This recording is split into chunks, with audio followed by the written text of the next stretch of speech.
all right, everybody. It is another Tuesday morning. You know what that means. It's time for another Breakfast with Bill. We're here in studio with Matt and Bill. We took off last week, so I hope everybody's excited to get back on track. Gentlemen, how are we doing this morning? Great. Thanks, Evan. Thanks for bringing us back in. Matt, thanks for joining me again. Thank you. It's becoming a little habit. We might have to change the logo to Breakfast with Bill and Matt, which I would love to give up that billing. So welcome back, and thanks for your insights again. We're going to go through complex selling again today. We've spent the past 2 weeks talking a little bit about selling into complex accounts and managing these complex sales cycles.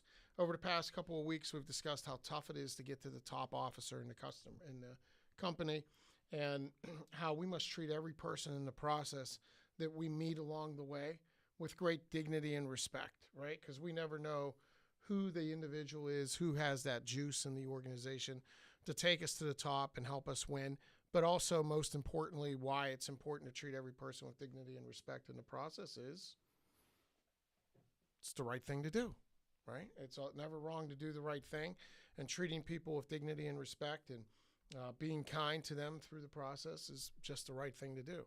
Sometimes people need to have a good day, and we can be that good day for them. We also talked about how to keep everybody involved, how we sell, how we have to use the language that's important to each of those individuals we encounter, how we keep them involved in the process along the way, how we continuously highlight what's important to that individual and not think too big or too universally about the overall value. And just to jump in real quick as you give the overview, something that we failed to cover, we covered it a bit, but it just it came into view this week with someone that I was coaching, a newer client, and we were talking about figuring out the decision-making process. And I think oftentimes salespeople say, "Oh, I got it, I'm good." I walk in there and say, "Can you sign on the dotted line?" Or is it your decision to make? And although we like direct questioning, we don't like that. We think there's a better way. Walk me through your process from here. And by the way, it's never too early to start understanding the process and asking, walk me through your process. When I come back with a proposal, when we do a proposal draft review, can you walk me through your process? We know what happens next. Oftentimes, people that we're selling to might not even know their own internal process. And do you want to talk about the hero to zero phenomenon when you walk in and say, "Hey, Bill, are you the person that signs?" Mm-hmm. Yeah, Matt hit it. It's we call it the hero to zero question, right? And because if Matt comes in and looks at me and says, "Hey, Bill," and in this case, this happens to me a lot because my name happens to be on the door. What people don't realize is it's not my company, but it's my wife, Susie Tellerico's company, right? She's the sole member, sole owner of the LLC. But because my name's Tellerico, they'll go, "Hey, Bill, this is your decision to make, right?" And it might be my decision to make. Sure, I can make a decision whether or not I want to buy office furniture or we want to buy a service. But why would I make that decision on my own? I've never made a decision on our website provider, our IT service provider, on anything we do without consulting Matt, without talking to Susie, without talking to Ron, our other partner. People are built, I think, these days to make decisions in group, right, around consensus. So when someone says, is this your decision to make? It's a hero or zero question because it forces me to either be the hero and say, absolutely. Who else would be involved in this decision? It's my decision to make. Or I have to be the zero and go, I really don't have authority to spend money. My wife doesn't trust me with the checkbook and I don't know where it is, right? And it's not empowering. So when we ask people, is this your decision to make? Are you the sole decision maker? Can you sign the contract? Who cares? Why put people in that position? Because what happens is people then hide from us. So as we move through the process and we find that we're not getting the feedback, we're not getting the answers, we're not getting the collaboration with the prospect or the customer that we want, it happens because we're putting them in a bad position. Well, put that in perspective. Someone says, yes, I am the decision maker. And perception's reality. They might think they are the decision maker. And we have a clear next step 2 weeks down the road, but they figure out they need to go to VP Vince to get the signature. So here they are telling us they are the decision maker. They didn't get a chance to meet with VP Vince yet. We have a clear next step. Are they going to pick up the phone and say, Bill, you know what? I told you I was a decision maker. I'm really not the decision maker. It's VP Vince. Let me connect you with him. That's not going to happen. And those are the situations where we usually get the phone calls from people saying, hey, my guy went cold. How do I get him back engaged? Mm-hmm. Well, we have to look in the mirror and say, did we play a role in putting him in that position of being uncomfortable that made him go cold? And how do we get him back engaged? Better way to do it is just not put him in a position to disengage. And I apologize if you're hearing some noise in the background. I just got a dirty look from Evan, our producer. Apparently, I'm hitting the microphone wire underneath the table. So if you're hearing background noise, that's my fault, not Evan's. So we don't want to put people in that hero to zero conundrum. We don't want to get too big. The other thing we talked about over the past couple of weeks that we want to emphasize, how we get people to sell for us internally. How do we coach people up to carry that message, carry that water, if you will, internally in their organization that is so critical and so necessary? Absolutely. And I think oftentimes whenever we're wading through a sales process, a sales cycle, and another name pops up, let's just say I use VP Vince. And I like to use Larry. Larry, I'm I don't VP know why, Vince, yeah. he's Larry. Yeah. So I'm talking to someone and, yep, VP Vince, he needs to get involved. Far too often salespeople say, oh, okay, can I meet with VP Vince? Right? They hear that person, where we need to slow down. And anytime you hear a new individual enter into the sales cycle, pause, slow down, ask questions about them. It's such a good point. I'm sorry if I cut you off. That's No, such a great point about how too often we hear the title Mm-hmm. and we're like, oh, take me to her, take me to him. And why? We haven't earned that yet, right? Let's let our internal coach, or let's let our champion make that suggestion by asking what questions you think they're going to have. How do you think they're going to respond when you take this to them? Mm-hmm. When they see this proposal, when they see this structure, when they hear this idea, how are they going to react? How are they going to respond? And if they're like, oh, yeah, they might not like it, how can I help you? Does it make sense for the three of us to get together and answer some of the questions that might come up? I don't want to put you in that bad spot. And I mean it. Why would I want to send somebody in front of their boss to look like a fool with an incomplete solution? That's my job, right? That's why we're there. So, yep. And just to follow up on something I think we said 2 weeks ago, one of my favorite quotes by Ricky Matthews, our colleague, help is only help when it looks like help. So instead of saying, hey, can I get the VP Vince, but asking some of those questions, what's one thing VP Vince is going to want to see?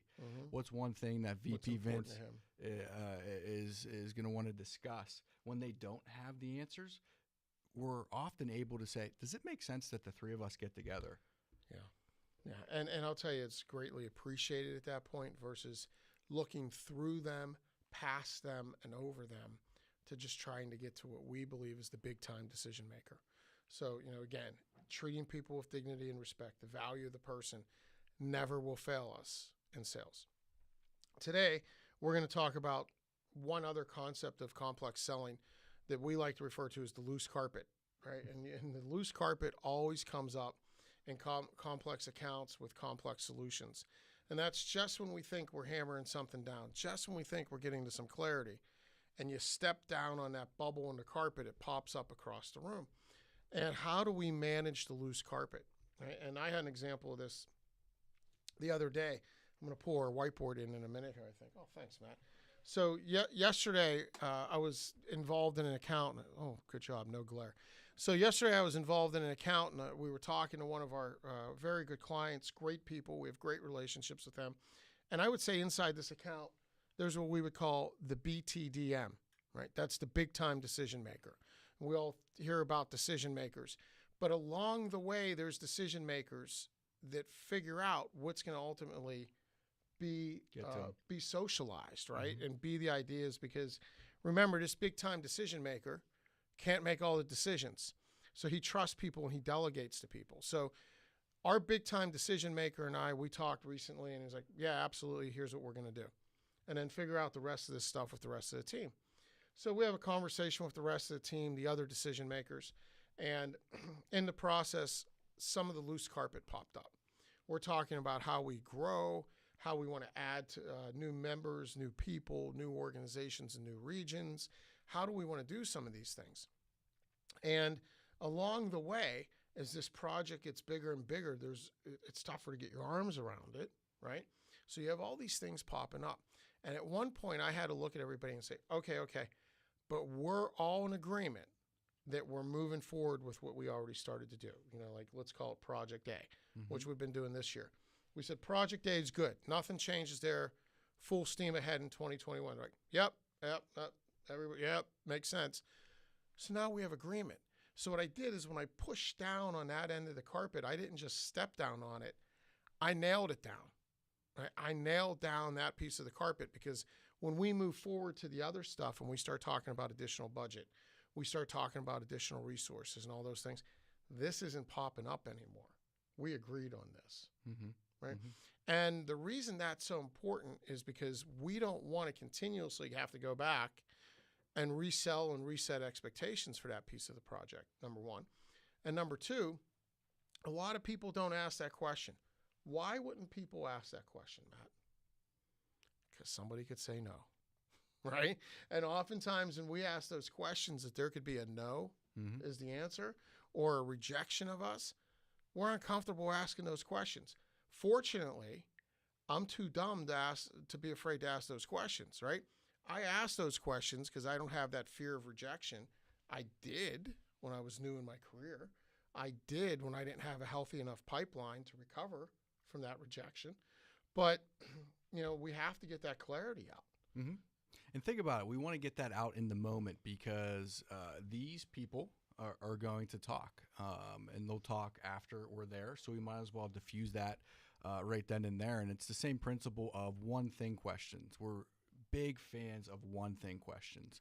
And even when sales cycles are going perfectly, I'm a big fan of saying, what's one reason why we want to win this work? And people are like, whoa, you're taking it negative? It's going great. Aren't you going to change the vibe? And no, I want to tease out the one reason, because guess what? They are going to think about the one reason when I'm not there. I'd much rather be there, force them to think about it. Or in one of our examples, it was a group selling environment, and we asked that question when we were group selling, and they looked at each other and said, Steve? Yeah. Todd? I think we're good. And then at that point, we closed it and we were able to move forward. Yeah, and Matt and I were together in that meeting, and we had a group of 3 individuals. It was a great meeting. It was a situation where our happy years could have been in full effect, right? I mean, we were on full throttle happy years in that meeting because we were getting all the good feedback, total collaboration going on. Warm introduction, someone that we knew and were comfortable with. Absolutely. Friend of the firm, everything went well. We were scheduled for like an hour, I think, hour and a half. We went 2 hours and conversation's going great. And at the end of it, I looked at them and I said, hey guys, if you were to say no to us, what would be the one reason why? And everybody looked around the room and there was just silence for what felt like 30 seconds. And they were like, I don't think we could say no. We have to do this. And what do you think? And they went, and it was great. and it was funny because actually our champion looked at us and he said, are our guys going to be able to ask these questions when you're done working with them? And we're like, well, we're going to present it. We hope, that's the goal, right? But don't be afraid to ask those questions. It brings clarity to conversations. It brings great clarity to what's going to happen in the future. And it makes people think. When we say, what would be the one reason you'd say no? People aren't used to hearing that question, but it focuses thought. I mean, who knows what you'll hear, right? You might hear, well, my brother-in-law is thinking of doing this, or, we don't have budget and we're going to try to do it with some guy that said he could do it for, $35 an hour, whatever it is. Hey, I'm not saying that's wrong, but I want to have a discussion about that while I'm in the room, because there's nothing, to Matt's point, there's nothing I can do about that when I'm back in my office and they've already made the decision and had their discussion. So let's get it out. And not to confuse with nailing down the carpet, but one thing that reminds me of, when we're in a group selling environment with multiple decision makers, influencers, even if it's just one salesperson, there's a great phenomenon that if you ask a question, don't be afraid to turn to the other person and say, do you feel the same, John? Great point. What about you, Evan? And even though it's the same question, especially when we talk about multi-level complex selling, if you have someone from the finances in there, someone from IT, executive leadership, although they're rowing all the same direction, oftentimes they have different spins, outcomes, desires of the same project. So I think it's a great opportunity to ask the same question and then just defer. And, I love when there are multiple decision makers or influencers in the room because I get to just sit back. I throw a question out there. What does it mean to you, John? How about you, Evan? Would you agree with that, Tim? Sit back and just listen. That is such an unbelievable point. I mean, great job, Matt. And, sometimes we're in it so much that we forget some of these things, but that is a great point. And when we throw that out to other people in the room and just go around and don't pit people against each other, but just say, like Matt did, Evan, what are your thoughts? You get the feedback, and sometimes they'll have different views, and you sit back and just watch, and they start collaborating, right? And they start working it all out in their mind, and then they look at you and they go, yeah, so we'll take 12 in red. And you're like, great, we'll get those out, right? And it's all we did was facilitate that internal learning and that internal conversation. We didn't have to push on anything. So the more and more we confirm and clarify, the more and more we probe, the more sharing we get, that's where good stuff happens, right? Don't put on your happy ears and think you heard from one person and that's universal. So get them to collaborate. I think you had a quote to share today. Oh, yeah. And it's funny, when we're in complex selling, thank you so much. When we're in these complex selling environments, I had a friend of mine last week, a client of ours, who I respect tremendously, and I always say I learn more from him than he ever learns from us. But he said to me about stuff, whether it was like customer entertainment or, joining certain societies and all these different things with marketing, like this show, like the podcast, we were talking. And he said, Bill, you know what? None of it matters, and all of it matters. Well, that's kind of interesting. He said, not one thing there's no silver bullet, right? So not one thing we do makes us have success. It's everything that we do. It's the piling on of everything that we do that lets us have success. And I think in complex selling, complex accounts, that's very true, right? There's not one path to victory. It's not like, I'm just going to call the CEO and tell him he needs to work with us because we add value. Good luck, right? Good luck on that one. And it's not just finding the one person that you think is the big time decision maker and saying to them, is this your decision to make? No, it's everything we do in that account. It's every interaction we have. It's every brand building opportunity we have, from our company brand to our personal brand. It's every one of those interactions. It's why we say at every meeting, at every conversation, every step in the way, we need a clear next step. We have to have a clear next step. Right? We come out of every meeting with a clear next step, which pushes and propels us to the next one and maintains that momentum. It's why we say that at every meeting, we have to ask one thing questions, right? Because continuously we'll find one thing's coming out. We'll find, and when we put those all together, and then we recap them in a note back to the team after the meeting of, here's what we found, here's what we all agreed to, here's our clear next steps, we maintain that momentum. But it's everything we do in that account. It's not just one thing. So none of it matters, and all of it matters. And I think the springboard off of that, I think details are important. And I had a few examples the past 2 weeks that regarding managing expectations. And I think oftentimes when clients have or prospects have requests of us, or we have requests of them, nailing down the carpet, so to speak, nailing down specific timelines, nailing down specific details.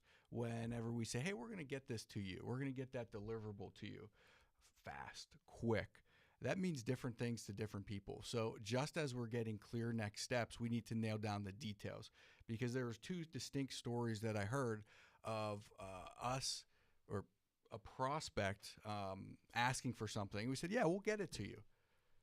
And they called back 2 days later and they said, where is it? And we're thinking, oh, they're not going out to get to budgeting until January. I have time.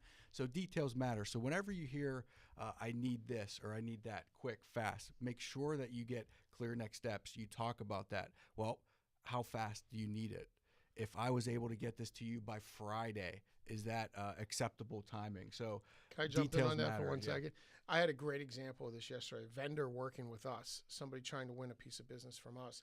And I was talking to her, and I was like, yeah, can you get me this, this, and this? And she said, absolutely. And you know what, Bill? I'll get that to you by, she paused and she looked, and I thought for sure she was going to say to me, by end of the day. Right? I was like, oh, don't overpromise. Don't overpromise, right? She said, I should easily be able to get that to you by Thursday. I was like, wow. I'm impressed. I kind of like you because she wasn't compelled to overpromise and underdeliver, which told me that if they work with us on our project, they're not going to overpromise and underdeliver. We're going to have realistic timelines, and they're going to set realistic expectations. And in that moment, she won me over. Yeah. Favorite definition of trust, when your words and actions are consistent over time. And I think everyone in sales believes that speed is the most important currency, and everyone is looking to get something to you as fast as they can. And when your words and actions aren't consistent over time, that's how we lose trust. And we see that all the time. I'll get this to you by the end of the day. And then a salesperson rationalizes, well, the next morning's close enough. And your words and actions are not consistent over time. So just getting back to details matter. Yeah. So allow your words and actions to be consistent over time. And, being perfectly vulnerable, that's my weakness, right? And that's why I have to take notes. That's why this is always open in front of me, because I'm famous for just saying something and promising something and not doing it, because like in my mind, it doesn't sync. There's no rooting. I can talk and I can move on and I forget what I said if I don't write it down. So if that's you, know yourself and heal yourself. So, did you have another thought on that? No, I think just to finalize that, anytime that you need to give a deliverable, ask them if the timeline is acceptable. Would that be all right for you? Does that work for you? Because guess what? More often times than not, they're going to say, yep, that's perfect. And if it's not and they have to expedite the process, they're going to tell you, and then you need to make a decision if you can meet that timeline and that deadline. And then I know we're getting long on time, so this will be a brief story, but we had another situation this week with a client who shared with me he was really excited. He was getting into a new account. They asked him for some quoting. They gave him their item list for him to quote back and all that. And I asked him, why now? Like, why are they making this move now? And he told me, he goes, well, I think they're just ready to make a change, right? We were in a team call, and I said, we have a learning moment here. Nobody's ever ready to make a change, right? People will not change until the pain of remaining the same is greater than the pain of change. So I said, something's going on. You did something really good. You need to figure out what it is. And he was being very humble, and he was like, well, I think they're just ready for a change. No, they're not. And I told him, we always need to know and ask in some variation, why now? Why us, right? Why us? Why now? Why us? Like, this is great. You're reaching out to us for pricing. What changed? Right? You haven't bought anything from us in 6 years, and you reach out randomly and ask me for pricing. What's changed? Why now? And then why us? And you'll find out, well, it's a service issue, it's a this, it's a that, whatever it might be. But we want to know so that we can hammer on those good things as we move through the organization and we move into that account. Yeah, people are far too busy to just take a meeting. And so I think oftentimes, just price checking, kicking the tires. I think that's a stiff arm. So be prepared for that in sales to just say, okay, great, going out to bid. Why now? I think that's an excellent point. Evan, looks like we have someone. Yeah, it looks like we've got Tom Fry watching on LinkedIn. He says, customers don't remember what you did. They do remember what you failed to deliver. A well-placed phone call to keep them informed is invaluable. Tom, that's a great point. Thanks for sharing. And I think you're referring there to just the importance of communication in general, right?